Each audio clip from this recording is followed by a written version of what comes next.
President Trump on his way to a second high-stakes summit with North Korean leader Kim Jong Un.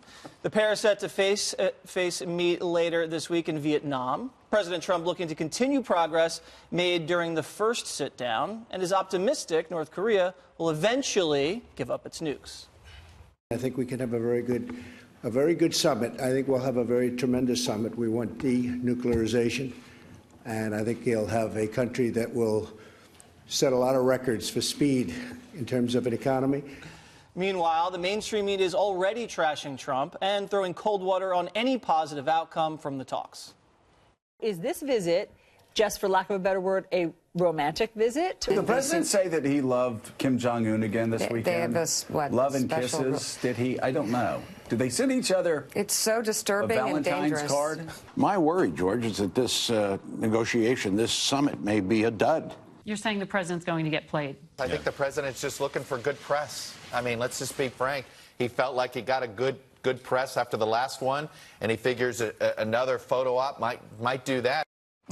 Greg, here's how you know how biased the mainstream media is. When he was tough on Kim, then he was going to create a nuclear holocaust. And now when he's engaging with Kim, it's a romance. Yes. And it's interesting how this criticism is bordering on homophobia. It's the same thing they did with Trump and Putin. Remember, they had them making out. It's like only on the left can you get away with these kinds of slights that they think is somehow humorous. If any of us had done something like that with, say, a liberal like President Obama, we would be... Who was actually exchanging letters with the Ayatollah and giving them cash. So here's the thing. You got to address the human rights abuses. You can't just ignore that. But it is possible to pursue the external threats, which are nuclear weapons, separating that from the internal injustices within a country, because that takes that's a longer pace. There are 70-some-odd countries that criminalize homosexuality. We still deal with them. So you can deal with these things separately: the external threat, the internal injustice. But if you conflate them, which is what CNN is doing, putting them together, you will never solve an external threat, because you're going to be too busy arguing over what internally is going on in their country. Therefore, you will never, ever be able to, say, reduce the nuclear threat of North Korea, and then every day it'll be January 13th, 2018 in Hawaii with the ballistic missile threat. Can I just go all Jordan Peterson on for a minute? Whatever that means. This whole North Korea gambit is audacious and, to most people, absurd. But to get to someplace realistic and practical, you have to start with a fantasy. For example, to get to astronomy, you had to start with astrology. That's what Jordan Peterson's saying. And I do think it needed an apolitical CEO to come up with something so absurd and a simple philosophy of, let's see what happens. Because no one else was going to do this. And so we've all moved on from the absurd notion of engaging North Korea, because we're actually seeing progress. So what you're seeing is the beginning of a fantasy to something real. And to Juan, the left should embrace this, because you can throw it back at us and go, well, what about free health care? What about the new Green Deal? Those are fantasies that start audaciously and then move to something practical. So in a weird way, Donald Trump is the guy you go to about Green Deals and free health care. Well, I'm all for it. I'm all for Trump embracing the Green New Deal. But you see my point, though? You started something crazy, and you moved to something good. Dude, I listen to you. I really do. I really do. No, I take him seriously. Of all the people, Juan says, dude. But I must say, it did sound like you were saying, what's wrong with audacity? I'm sure the people who are Green New Dealers are listening and saying, Greg Gutfeld? Unbelievable. No, that's my point is that when you have somebody like Trump, you don't know what to expect. This is just one of those things. And to just sit there and keep making jokes like Morning Bozo, it doesn't But work. on the other hand, you do have people, it's not, you guys, you and Jesse say it's the media, but I don't think Dan Coates is the media. Dan Coates is the national security. Well, he's not saying anything cynical and sarcastic. No, what he's he just said saying was, that, yes, they've stopped with the rockets and the nuclear testing, but we haven't seen any progress towards denuclearization, and that's something that they want to accomplish in Vietnam. But they had pledged to stop the nuclear testing before the first meeting. I think they're clear-eyed about what to expect from the North Koreans, aren't they? They know this is not a regime that always tells the truth. The funniest part of that montage for me is that he would be doing this because he's looking for good press. Good press from who? Who are these people Not from Chuck Todd. God. decided that he's going to be a failure. I think he should be careful. I think Trump sometimes talks a little bit too much. I think he comes out. You do? I do. I think he's very optimistic. He wants to come out, and he is the deal maker. He thinks of himself like that. He thinks of himself as someone who's going to get stuff done that other presidents may not have been able to accomplish. In some cases, that's true.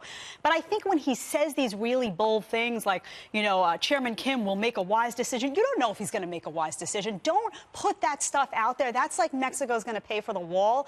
Hold back a little bit. It's very easy to just say, look, I'm going in there with the best of intentions. I hope for denuclearization. It's going to be good for their economy. I hope they take my side on this. I don't know what's going to happen. Let's hope for the best and see how it goes. When you make those statements, it makes you feel then obligated to cave a little bit to get a deal done, because it doesn't do him any justice. So I would just say be a little more cautious about it. Know who you're dealing with. Know that this is a dictator that's not always reliable, that does hide missile sites. It's not like you're dealing with an ally here. You're not. And just hold some of that back. And obviously, no matter what he does, the media is going to rail against him. If he didn't go, he would be someone who didn't care about diplomacy. So he can't win with them regardless. That's a big joke. But just for the people who support him, hold it back a little bit. Jesse, I have to go out of character here. Oh, boy. You're going to tell the truth? This Trump bashing at this table has to stop. I just can't believe it. Katie, change that. Look, I don't think that when he says he will make this decision about economic prosperity that he's expecting it. He's giving Kim Jong Un a choice. He's saying this is the only choice for you. We're putting this on the table. We are not coming in militarily right now, even though I put that option on the table before. But this is really the choice that you should make. And he knows exactly who he's dealing with. He knows he's dealing with a dictator who loves movies, who loves Western culture, who loves Western sports. And he's trying to incentivize him to say, look, you can be a Western superpower. You can engage in all of these new cultural things for your country without having regime change. We're not talking about taking you out, man. We're just saying you can stay as long as you decide to embrace these cultural norms, clean it up a little bit, stop threatening us, and then we can move forward. But eventually, the White House is going to get impatient. The president has said that he's not in a hurry, he's not on a timeline, but eventually they're going to want something in return other than just stopping the missile testing. And that is something that the second summit will hopefully provide. And him talking to him and saying, look, we've had this agreement. You've exchanged no missile testing, but now it's time to talk about your nuclear program. And the intelligence community does say that you are still building sites, you're not getting rid of them, and it's about time that you stop doing those things. Because we're doing this in good faith, and you seem not to be doing it in return. I think you have to be skeptical, of course, about this. It would be crazy if you weren't skeptical. But again, people were skeptical about the moonshot, right? And when people talk about going to Mars, that's crazy. But people think about this. You think about these things. Ending the Korean War. We weren't talking about ending the Korean War 2 years ago. That's going to happen. The Korean War is going to end, and and that has a lot to do with this insane process. This is a foreign policy moonshot. It's going to take time. I think the Korean War could take decades, but we know it's going that way. So I was skeptical about George Clooney's tequila. Yeah. It turns out it's pretty good tequila. There you go. See, we can all change our minds. We can. But I must say, what are we putting on the table is what you hear from people in Washington. They say, oh, so we're going to end the Korean War? For what? We're going to give you a diplomatic what do you need? station well, in North Korea? I'll tell you what we're not doing. Hold on. Okay. This is what they're talking about. The possibility that we recognize North Korea as a nuclear state. Why would we do that? I mean, you have Gina Haspel at CIA, you have Dan Coates saying these guys have no intention to abandon their nuclear ambitions. I'll tell you what we're not going to do. What? We're not going to send them pallets and pallets of cash and gold in the dead of night. Right. We didn't do it. No, we did it with Iran.